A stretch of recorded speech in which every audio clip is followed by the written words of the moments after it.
I'm Raymond. I'm from Tecmo Koei. Actually, by July, we will be known as Koei Tecmo. So, worldwide, we'll be doing a rebranding and then to synchronize with the brands. So Koei Tecmo. So, for those of you who have my name cards, that's going to become a collector's item pretty soon. Right. Koei Tecmo, we do, as I think most of you who are familiar with console games and handheld games, titles like Ninja Gaiden, Dead or Alive, Dynasty Warriors, Samurai Warriors. But I think outside of Japan, not many people are aware that actually we have been doing social games for a while. As far back as I think 10 years back, we went to the MMORPG space as well. So we do have quite a fair bit of experience in terms of online and social community type of services. Especially in the last 2 to 3 years or so, we have branched out quite a fair bit into the mobile space, into the so-called casual space, casual, quote unquote, and especially in Japan in the last couple of years, right, that's seen tremendous growth as well. So what I'm going to talk about today is really trying to share some of those experiences, trying to share some of those lessons learned, and I think some parts of that too, it's from our experience and our know-how in running some of the, MMORPGs and stuff that have been we found to be relevant when it comes to running games as a service. The title of my talk here is Painful but Necessary, Key Disciplines to Manage Your Social Game Well, right? I was kind of hesitant to use the word discipline because I think, especially since you're coming to Singapore, right? Just the other day I was just talking to someone, one of the audience who came from overseas, and it's like, oh, don't jaywalk, right? Don't litter, you can be fined, you can be caned, right? It's amazing what they put in guidebooks, so you probably know more about the rules of Singapore than myself.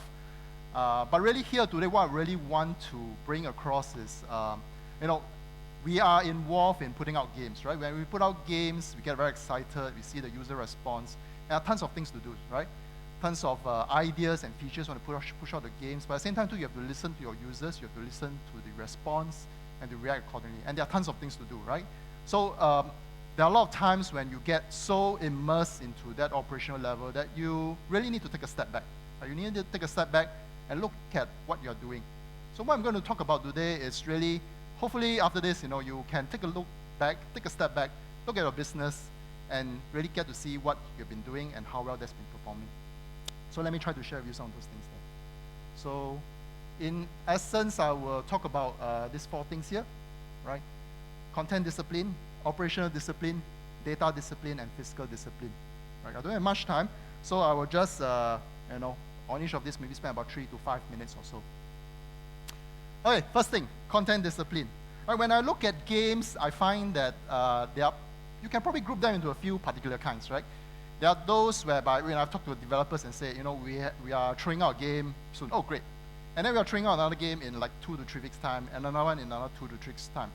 And I say, oh, so what's your strategy, right? So our strategy is to push out as many as possible, gather and roll as many customers as possible, and then eventually this will form part of the pool for some game they'll be making along the way. I say, sounds like a pretty decent strategy. So it's a quick throw out, learn about the market, get the information back, build the next game, and throw it out again. That's one operating model. The second operating model is some companies, they take some time to build a very good game, and when it's released, it's really a very good game. Right? So good that there's not much need to really tweak anything, right? And it's a great game, everybody loves it, they play it. You don't really have a great need to do modifications to the game, i.e. you have gotten everything sweet and right? But how often does that happen? And of course, for these games, the users will be thinking, so when are you going to do the next release, major release? And that's probably like a couple of months down the road, 1 year down the road, right? But none of us have that luxury of knowing that your game works and of knowing that when the game you push out reaches that kind of status. So we are somewhere in between, right? And for our company too, we have been learning along the way, right? Some of the games, we have relied on existing franchises. There have been, successes, there have been not so successful ones. And one thing we find really consistent across is that when you push out something, you definitely have to change things, right? And this is really what users are looking out for, right? When you go out with someone, right, and the person comes and dresses in the same clothes all the time, right? Unless it's your particular kind of flavor, right? You're really expecting change. So users, customers expect change. And a little bit at a time, right? So that they know that there are things moving. They know that the community is moving. They know that the game is moving along, right, with you as well. And that's very important, right? Because what you're doing is you're sending a signal that you're constantly active in the game, that you are monitoring what the users are doing, and you're listening to the feedback as well, right? Never mind if you can't meet all the requirements as well. You list them up, you prioritize them, and then at different stages, you think and label over when you think these things should come up. Right? But change is important, right? So, and change in the sense of not just in terms of feature set changes, but I think change from the point of view of even in the same content itself, right? When you're pushing out things, it's important to surprise your customers, right? This is very important, right? A lot of customers, when they play our games, the reason why a lot of games have good DAU sustenance over time, some of our online social games have been running for about 2 to 3 years or so, it's because we have always relied on this element of surprise, right? We make sure that in the game system, right, that people are really used to, we constantly make changes. We play a game of scissors, paper, stone, right? The rock beats the scissors. Tomorrow we flip it around. The scissors beats the rock, right? So that at any time, the customers always have to figure out what these new rules mean, what do the gameplay mean, how does this affect? They can't tweak, right? You will know that after each event or activity that you run the game in, users will be talking about it a lot. They'll be analyzing it to death. They will come out with strategies to try to beat your game. Right? So the trick here is to try to outwit and outsmart them. Right? And the thing to do this is to try to tweak some of the rules, rebalance some of the things, so that they are always wondering, right, what's going to come out next? What do they do? And this is very good, because from a monetization point of view, it allows you to, push out, get rid of old stock of items and stuff. At the same time, also look towards new items to try to push towards the new activities they're intending for customers. What we have very often, let me just move here too, is that sometimes we announce before the event starts, right, before the content changes, we're going to change this thing, but we don't tell you everything, right? We tell you these things, and then users start to think, this is what we do, especially if it's PvP, group PvP, etc. They imagine. And then sometimes even before the event, we have one rest day. What does the rest day do, right? The rest day is the shopping day, right? The shopping day basically, in essence, to allow the customers, because they don't have time when they're running in the events themselves, to be purchasing things. Shopping day is to allow them to come in, make the purchases, prepare for the events, okay? And then when the events start, right, there's some certainty, but at the same time too, we'll introduce elements of change. Even within the same event itself, let's say spanning across a week, at different points, the second day, the fourth day, the sixth day, we'll do a little bit of balancing changes as well, so that we try to make the game balance out. As a user, right, the worst thing you hit is that you look at the rankings, wow, number 1 to number 10, your score, far beyond what I can reach. Forget it, stop playing, right? What we want to give the users is a chance, right? So these are things your developers have to constantly do. Now, from a developer's viewpoint, this is very exciting, because what this means is that although it's the same game, right, you're thinking about ways to make the game exciting. So from a motivation point of view too, your team of developers will be constantly trying to think of ways to try to make the users play and play smarter, right? So that's very important. I've listed down here, some things that are, pretty much, I think, practice out there. But for ourselves, whenever we push out something, we make sure we have a stock of changes, right? This is important, right? Because when you have, stock of things you can keep, if problems happen, right, you have backups, right? You have things that you can roll out in the meantime. I think DAU features above monetization features, especially at start, I think you know this. Different classes, right? I think it's very important. Every game has different types of users, right? You have to make a very conscientious decision what kind of users you are going to target. There's no way you're going to please everyone, right? A new user who joins, you offer a promotion. The old users complain. Why don't we have that, right? The new users who join, they say, wow, everyone is so far ahead in the pack. How do I catch up? Right? These are things you have to think about. Whether you segment the market further, whether you have tiers within your game, or whether you have some ways whereby through paying, you can actually allow some of these balances to be redressed. So again, those are monetization opportunities. Okay, so that's for content discipline. Just to give you an example, I know it's too small here, but in-house, this is something we do and we try to stick to. And I think this is especially important, right? For those of you who are running startup companies, for those of you who have small teams, where the developer is the owner, right? And really the time's at your own disposal. But really you have to set for yourself a mandate, right? At which time, at which place, I should be launching certain things. So what we have broken down here is when do we do certain monetization? When do we run certain events? When do this overlap? When do the feature updates come about? Campaigns, publicity, all these are interlinked, right? So prior to even doing these things and execution, we have a very clear idea of what we are going to achieve. Okay, next, I want to move towards operational discipline. I think a lot of this is pretty obvious, but I think the key point here I want to point out is that, it's really what I've been saying just now, right? You really need to say, okay, we are going to launch event on Wednesday, 10 p.m., and we're going to do that, right? That's important, right? If you allow some of these things to slip, then potentially you'll be losing monetization opportunities. When you launch events, right? Let's say, just at 8 p.m. when it's peak hour, all the users come in and suddenly your server crashes. Too bad. By the time you fix it at 11, right, it's over, right? So what we try to do, at least in-house, is to try to start these things a little bit earlier, iron out some of the problems. You see the load getting up, you can monitor it. By the time it gets to peak hour, you're ready. Same thing for before weekends and public holidays. And then for support, right, you need this, right? Your team of developers, right? They need to have in them the discipline, right? To maintain, they know when are the peak times, when to be around, when to look at the stuff, even from home as well, right? So actually our developers constantly, right, they are on WhatsApp or whatever, chat forums, they are looking at the forums themselves just to see what's happening in the game too. Okay, those things too. Close of event, right? That's also very important, especially if your event towards the end, everybody's rushing in to try to kill the boss or whatever, right? That's when things are going to happen. So you need people to look out for these things and watch out for them as well. Okay, let me move on. Operational discipline. Your developers need to play the game naturally, right? And of course, your partners and whoever it is that's supporting, right? They need to know firsthand. Very importantly, we rely a lot of our, information, right? Bugs report, right? By the time the customer gets to the stage whereby they make an official report, right? A lot of this will already appear on the forums. So look out for the forums, right? The forums are key places. We want to sense where problems have happened. In terms of priority of bug fixing, I've listed down some there. Call a timeout, right? If you really can't handle it, right? A lot of times, you see a problem, right? It's slowing down the server and everything, and it's 1 hour before you fix it, 2 hours, and it just gets worse. And then you are going to be dealing with tons of fallout on the forums, operational issues and everything, and maybe even compensation later, right? So make a decision, right? You may be sacrificing the 1 to 2 hours, but those 1 to 2 hours are very important. And then lastly, compensation, right? At least as far as our company is concerned, we have a philosophy towards compensating to users, especially when it's our problem, it's our system problem, right? Never mind if only a small percentage of the users are affected, right? But the problem could potentially have affected everyone, we compensate, right? I think it creates a lot of goodwill, creates a lot of people say, okay, these guys are responsible, these guys really want to make us happy. And in a way too, right, there's a mutual respect there as well that needs to be built up. Let me move on. Okay, data, right? I want to talk about this. Data discipline. Right, couple of things here.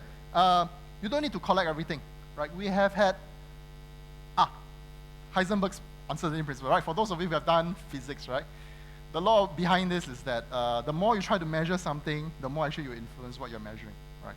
And especially I think for inexperienced teams, right? A lot of them don't realize this, right? When they are going to launch the service, hey, we need to know what the users are doing here and doing there, and that event and stuff. So lots of print log statements and stuff, and try to capture, in essence, the data that will be coming, and they'll be really, really useful.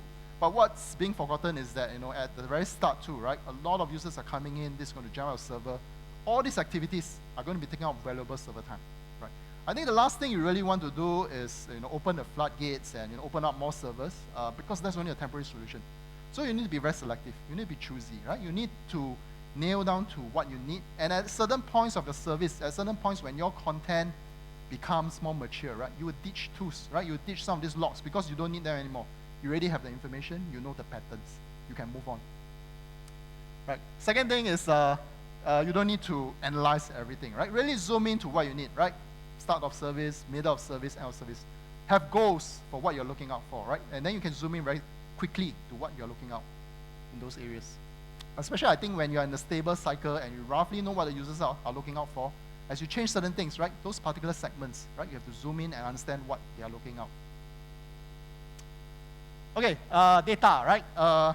Tons and tons of data you have in-house, right? But really the most reliable source of information is really from the users, right? For us, we monitor top users, right? We try to think, what these users are saying and doing, right? If in your game there are forums, we look out at what they're saying. If they have something outside of that, we try to guess. This user could be that person, that ID, and then we try to monitor these people. So there are certain groups of people that we monitor because what they say is very important for our own feedback and for the community at large.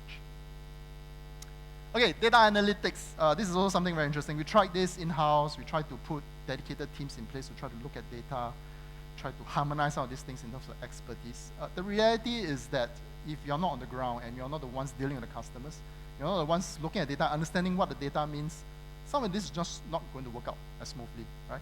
So I think it is with a pinch of salt. You really have to balance these things, right? In terms of efficiency of tools and stuff, yes, but analysis, at the end of the day, is still the responsibility of the team. So in-house, what we do is that we make it a responsibility for the developers themselves to understand what the data means. Never mind if you're a programmer, a designer, right? It's your responsibility to understand these things. So your goals should really drive what data to look for.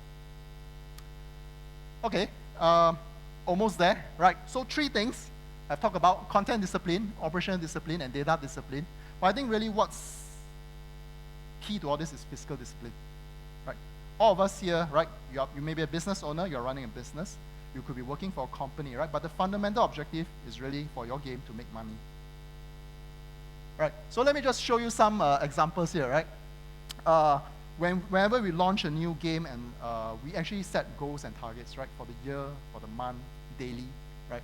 And then events by events, right? And then we monitor this against to see what we've been doing and what we've been achieving, and really, are we getting there or are we not getting there? And then that allows us to make certain decisions, right? So I've shown here, right? We actually do this on a daily basis. We check the deviations, we check what is it, we check the stats. This event versus that, what's the delta? Right? And then from there, we try to analyze and we try to do better in the next event itself. Okay, so tools to consolidate all this information. I think sometimes it's information that's getting stuck somewhere, right? Your developer team doesn't understand costs, right? To them, they just push out the stuff. But it's important for them to understand costs, right? The cost not only associated with development of the game, but also how the game is being serviced, how the game is going out, customer support. All these are additional costs as well. So in their minds, they need to have a very clear idea what revenue they have to target, what revenue, after all these things netted off, will result in bringing profits to the team, right? And that's important too. Okay, so you need to make adjustments on this, right? And in our company, we have a pretty rigorous approach to some of these things, right? Teams that are doing better, we put in more resources. Teams that are, we see the ultimate outcome not being too good, right? We start to shrink the number of people in the team, right? Some of our projects even is down to a vending machine staff, right? 1 to 2 man teams, right? Really just stocking up new content every week, once every 2 weeks, making sure it runs, it still generates decent ARPU, generates decent revenue, highly profitable, but we are not going to be spending way more resources there, right? So you have to take a step back, right? That's very important, right? Especially if you have limited resources. Are your teams better off doing some other thing? Are your teams better off looking at another product, new product, or existing one and try to branch it out to achieve more profitability? So I kind of want to leave this message here, right? If you don't know what you're making, right, every day, every month, right, I think that's a serious problem, right? You don't know whether you can afford a lunch, right? And I think the very important tool is how much does your lunch cost, okay? For those of you who have come to Singapore for the first time and you have been here for 3 to 4 days, right, and you have not tried this, you have not been to Singapore. So that's chicken rice for you. So before you fly off, please do make an attempt to do this. And with that, I end my presentation. I hope this triggers thoughts in your mind, right? I think these are things we know, but really it's really taking a very disciplined approach to some of these things. So if you have questions or you have tried some of these things, you have comments, you've tried them and you want to share those with me, or you have questions, feel free. Those are my contacts. Thanks so much, Raymond. Okay, now we open the floor for question. Do we have any questions from the audience?